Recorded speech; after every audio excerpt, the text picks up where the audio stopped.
Welcome to BKB hi tech school. आज 10वीं कक्षा के विज्ञान का भौतिकी में पहला पाठ प्रकाश का परिवर्तन का यह छठा दिन है। आज मैं आप लोगों को बताने जा रहा हूं कि गोलीय दर्पणों के लिए किरण आरेखों की बनावट। सबसे पहले मैं एक रिक्वेस्ट करना चाहूंगा कि यह जो वीडियो है यह जरूर देखिए, क्योंकि इसके बिना आप किसी वस्तु का प्रतिबिंब बनाना नहीं सीख पाएंगे।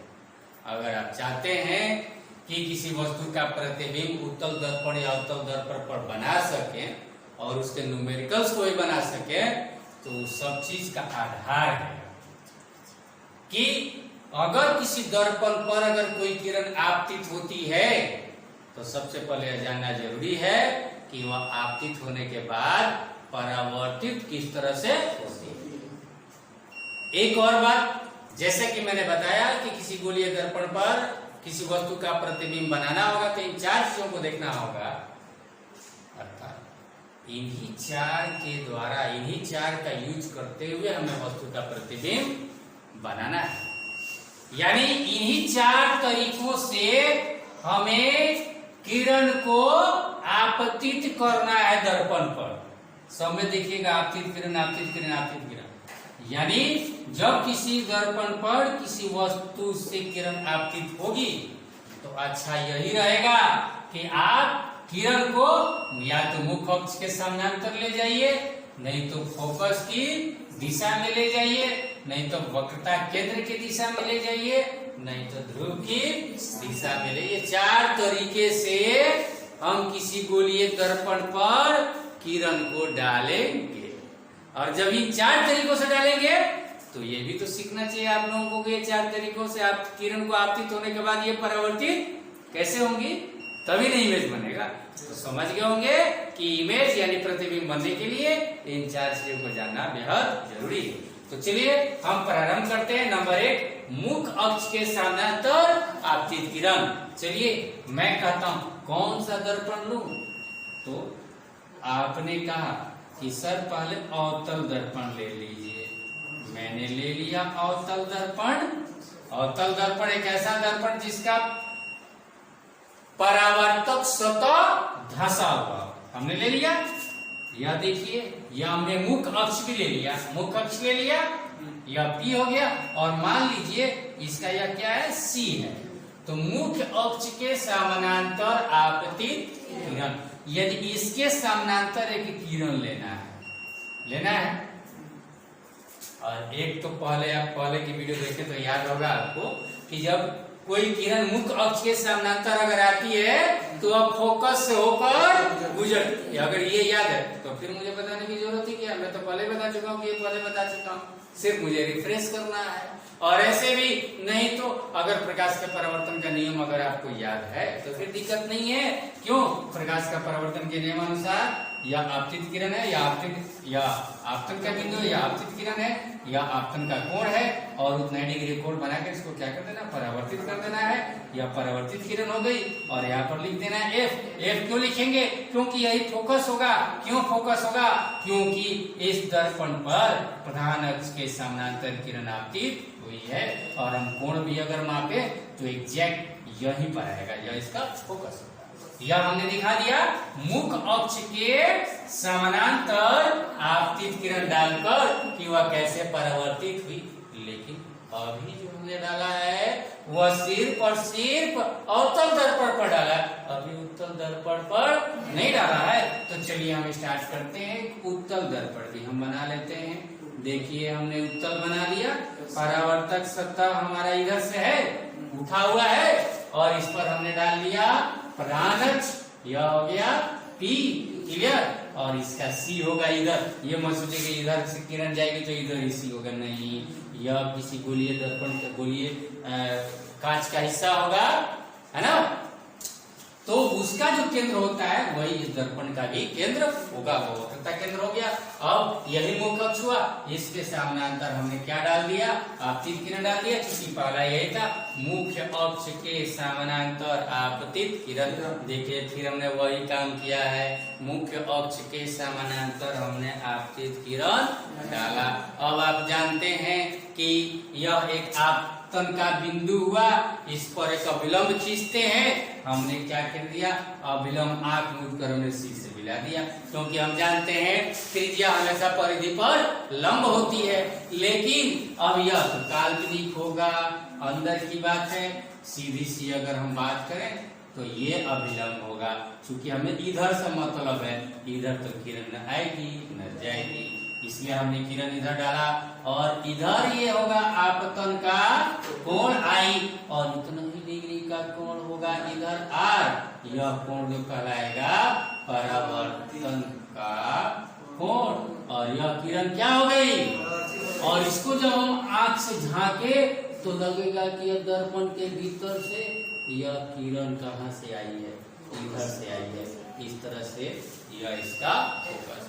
तो यहाँ कहना होगा, जब किसी अवतल दर्पण में मुख्य अक्ष के समानांतर कोई किरण आपतित होती है तो फोकस से होकर गुजरती है, लेकिन उत्तल दर्पण में प्रधान अक्ष के समानांतर जब कोई किरण आपतित होती है तो वह फोकस से आती हुई प्रतीत होती है। आती है नहीं, क्या यहाँ लिखना है, आती हुई प्रतीत होती है, क्योंकि रियल में तो फोकस से नहीं ना आ रही है, रियल में तो परावर्तक सतह से टकरा कर आ रही है। लेकिन अगर उसकी दिशा देखें आंख से तो ऐसा लगेगा कि वह केंद्र से नहीं बल्कि उसकी फोकस से होकर आ रही है, ऐसा प्रतीत होता है उत्तल दर्पण में। अवतल दर्पण में रियल में फोकस से होकर गुजरती है। तो आपने देख लिया, दोनों दर्पण में हमने बता दिया, अवतल दर्पण में भी और ये उत्तल दर्पण में भी। क्लियर। अब नंबर 2, नंबर 1 था यह, अब नंबर 2 की बात कर रहा हूं मैं, चित्र में यही रख रहा हूं। देखिए अभिलंब तो वही का वही रहेगा, या आपतन बिंदु जब बदल जाएगा तो इसको भी हम बदल देंगे। क्या कर रहा है, फोकस की दिशा में हमें जो देना है वह किस दिशा में, टर्च जो मारना है वो प्रधान अक्ष से समानांतर नहीं, इसको घुमा देना है। कहाँ घुमा देना है, फोकस की दिशा। ये फोकस है ना, फोकस पर हमें टर्च मारना है कि किरण सीधा कहाँ आए। देखिए कहां से आया, फोकस से गया है ना। अब फोकस से जाएगा तो चलिए यहीं तक टकराएंगे, कहाँ टकराएगा, दर्पण पर ना। तो देखिए दर्पण पर गया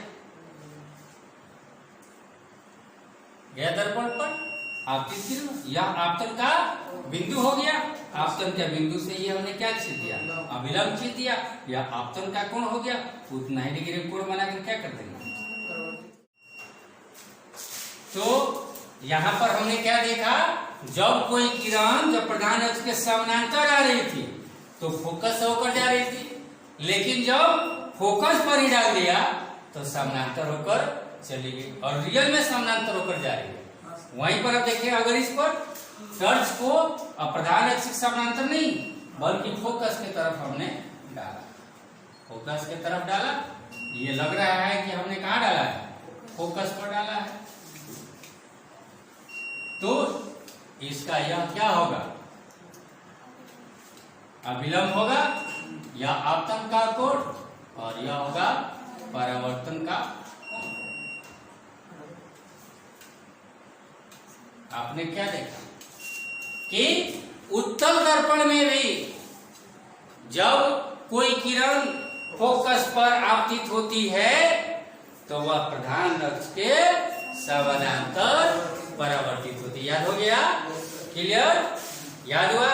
पहला में क्या था, मुख्य अक्ष के समानांतर अगर आपतित होती है तो वह फोकस से होकर जाती है या जाती भी प्रतीत होती है। उत्तल दर्पण में मुख्य फोकस की दिशा में अगर आपतित होती है तो अवतल दर्पण में या उत्तल दर्पण में, दोनों की केस में यह प्रधान अक्ष के समानांतर परावर्तित होती है। क्लियर, दोनों समझ में आ गया।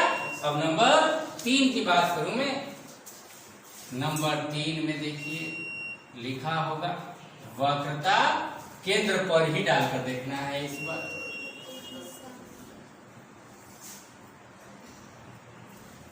वक्रता केंद्र पर, वही हुआ, वक्रता केंद्र की दिशा में। देखिए हमने यहाँ से डाला वक्रता केंद्र की दिशा में, और ये दिशा में गए यहाँ पर आपतित हुआ। अब यह आपतन का बिंदु हुआ, इस पर अविलंब खींचेंगे तो अविलंब तो यही हो जाएगा। तो आपतन का कोण और परावर्तन का कोण दोनों 0 डिग्री का होगा, तो आपतित भी इसी पर होगा और परावर्तित भी इसी पर होगा, है ना।